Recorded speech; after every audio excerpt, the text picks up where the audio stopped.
बिस्मिल्लाहिर्रहमानिर्रहीम। शुरू अल्लाह के नाम से जो बड़ा मेहरबान निहायत रहम करने वाला है।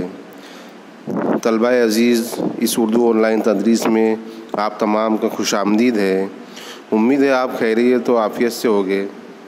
आज हम आपकी दरसी किताब का सबक नंबर 12 जिसका उन्वान है ओवरकोट और जिसके 3 हिस्से मुकम्मल हो चुके हैं, आज हिस्सा 4 का मुताला शुरू करने जा रहे हैं। और मैं आपको याद दिला दूँ कि इस सबक के मुसन्निफ़ है ग़ुलाम अब्बास, है ना। तो आइए बिना किसी ताख़ीर के सबक का मुताला शुरू करते हैं। गुज़िश्ता वीडियो में हमने पढ़ा था कि एक नौजवान कपल जोड़ा उसके करीब से, नौजवान के करीब से गुज़रता है और उनकी बातें सुनता है और फिर वो उनकी बातें सुनकर उनसे मुतासिर होता है और फिर उनका पीछा करता है धीरे धीरे। तो आइए अब उसके आगे। नौजवान ने शाम से अब तक अपनी मटर गश्त के दौरान में जितनी इंसानी शक्लें देखी थी उनमें उनमें से किसी ने भी उसकी तवज्जो को अपनी तरफ मुनअतिफ़ नहीं किया था। फिल हकीकत उनमें कोई जाज़बियत थी ही नहीं, या फिर वो अपने हाल में ऐसा मस्त था कि किसी दूसरे से उसे सरोकार ही ना था। मगर इस दिलचस्प जोड़े ने, जिसमें किसी अफसाने के किरदारों की सी अदा थी, जैसे यकबारगी उसके दिल को मोह लिया था और उसे हद दर्जा मुश्ताक बना दिया कि वो उनकी और भी बातें सुने और हो सके तो करीब से उनकी शक्लें भी देख ले। तो सुबह से शाम तक नौजवान जो आवारागर्दी कर रहा था उसमें जितनी भी शक्लें उसने देखी थी उनमें से किसी ने भी उसकी तवज्जो को अपनी तरफ मुनअतिफ़ नहीं किया था। इन्हें मुनअतिफ़ के मायने होता है कि भाई अपनी तवज्जो को एक जगह से दूसरी जगह माइल करना। तो ऐसी कोई भी शक्लें नहीं थी जिन्होंने उसकी तवज्जो को उनकी तरफ माइल की हो। फिल हकीकत में कोई जाज़बियत, कोई जज्ब करने वाली बात नहीं थी और वो अपने हाल में मस्त भी रहता था, उसको किसी से सरोकार ना था। मगर इस दिलचस्प जोड़े ने, जो किसी अफसाने के किरदारों की सी अदा वो जोड़े में थी, वो एक ही बार में उसके दिल को मोह लिया और उसे हद दर्जा मुश्ताक यानी उसका शौकीन बना दिया कि वो उनकी और भी बातें सुने और हो सके तो उनके करीब से उनकी शक्लें भी देख लें।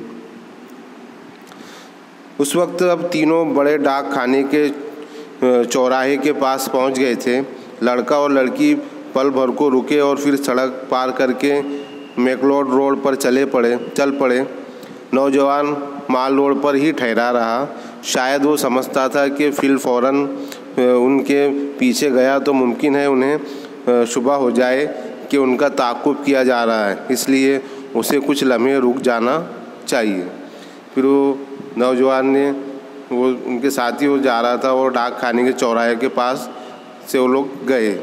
तो लड़का और लड़की पल भर के लिए रुके और फिर सड़क पार करके वो दूसरी सड़क पर जाने लगे।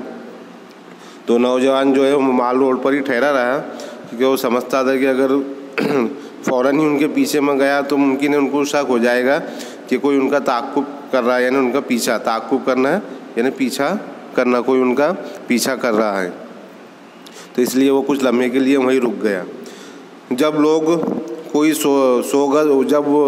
कोई 100 गज़ आगे निकल गए तो उसने लपक कर उनका पीछा करना चाहा, मगर अभी उसने आधी सड़क पार की होगी कि ईंटों से भरी हुई एक लारी पीछे से बगोले की तरह आई और उसे रोंदती हुई मैकलोड रोड की तरफ निकल गई।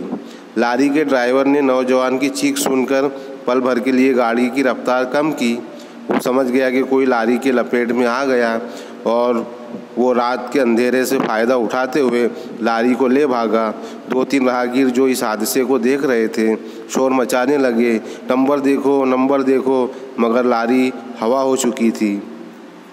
तो फिर जब वो लोग कुछ 100 गज़ आगे निकल गए तो उसने लपक कर उनका पीछा करना चाहा नौजवान ने, मगर अभी उसने आधी सड़क पार ही की होगी कि एक ईंटों भरी एक ट्रक पीछे से एक बगोले की तरह आई और उसे रोंदती हुई मैकलो रोड की तरफ निकल गई। यानी एक ट्रक ने, ईंटों की भरी हुई ट्रक ने उसको कुचल दिया और उसकी चीख सुनकर ड्राइवर ने गाड़ी थोड़ी स्लो की, रफ्तार उसकी कम की, लेकिन वो समझ गया कि लारी की लपेट में कोई आ गया है और रात का अंधेरा था, उसका फ़ायदा उठाते हुए वो ट्रक वाला वो भाग निकला। और दो तीन राहगीरों ने जो राहगीर थे वहाँ पर लोग वो हादसे को देख रहे थे और उन्होंने चिल्लाया भी, शोर भी मचाया कि नंबर देखो, मगर लारी हवा हो चुकी थी, यानी वहाँ से निकल चुकी थी। इतने में कई और लोग जमा हो गए। ट्रैफिक का एक इंस्पेक्टर जो मोटरसाइकिल पर जा रहा था रुक गया। नौजवान की दोनों टांगें बिल्कुल कुचल गई थी, बहुत सा खून निकल चुका था और वो सिसक रहा था। फ़ौरन एक कार को रोका गया और उसे जैसे तैसे उसमें डालकर बड़े अस्पताल रवाना कर दिया गया। जिस वक्त वो अस्पताल पहुंचा तो उसमें अभी रमक भर जान बाकी थी। तो इतने में कई लोग और वहाँ जमा हो गए और एक ट्रैफिक पुलिस इंस्पेक्टर जो मोटरसाइकिल पर जा रहा था वो हादसे को देख के रुक गया, भीड़ देख के, और उसने देखा कि नौजवान की दोनों टांगें बिल्कुल कुचल गई थी और बहुत सा खून भी निकल चुका था और वो नौजवान वहीं सिसक रहा था, तड़प रहा था। फ़ौरन एक कार को रोका गया और उसे जैसे तैसे उस कार में डालकर बड़े अस्पताल रवाना कर दिया गया। जिस वक्त वो अस्पताल पहुंचा तो उसमें अभी रमक भर जान बाकी थी। रमक यानी थोड़ी सी जान बाकी रहना, थोड़ी सी जान उसमें बाकी थी। इस अस्पताल के शोबे हादसात में इंस्टेंट सर्जन खान और दो नौउम्र नर्सें मिस शहनाज और मिस गुल ड्यूटी पर थी। जिस वक्त उसे स्ट्रेचर पर डाल के ऑपरेशन रूम में ले जाया जा रहा था तो उन नर्सों की नज़र उस पर पड़ी। उसका बादामी रंग का ओवरकोट अभी तक उसके जिस्म पर था और सफ़ेद सिल्क का मफलर गले में लिपटा हुआ था। उसके कपड़ों पर जा बजा खून के बड़े बड़े धब्बे थे। किसी ने अजराहे दर्दमंदी उसकी सब्ज़ फ्लैट हैट उठा के उसके सीने पर रख दी थी ताकि कोई उड़ा ना ले जाए। शहनाज ने गुल से कहा, किसी भले घर का मालूम होता है बेचारा। गुल ने दबी आवाज़ में बोली, खूब बन ठन के निकला था बेचारा हफ्ते की शाम मनाने। ड्राइवर पकड़ा गया या नहीं? नहीं, भाग गया। कितने अफसोस की बात है।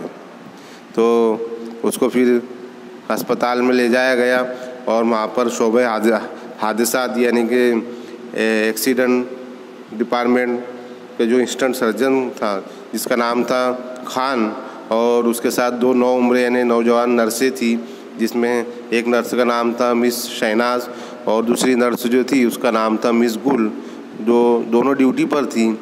जिस वक्त उसे स्ट्रेचर पर डाल के ऑपरेशन रूम में ले जाया जा रहा था तो उन नर्सों की नज़र उस पर पड़ी। उसका बादामी रंग का ओवरकोट अभी तक उसके जिस्म पर था और सफ़ेद सिल्क का मफलर गले में लिपटा हुआ था और उसके कपड़ों पर जा बजा खून के बड़े बड़े धब्बे थे।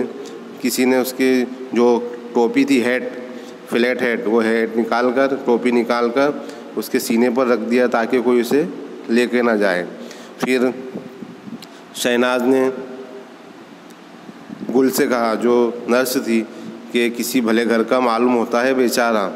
तो गुल ने भी दबी आवाज़ में बोली कि हाँ, खूब बन ठन के निकला था हफ्ते की शाम मनाने।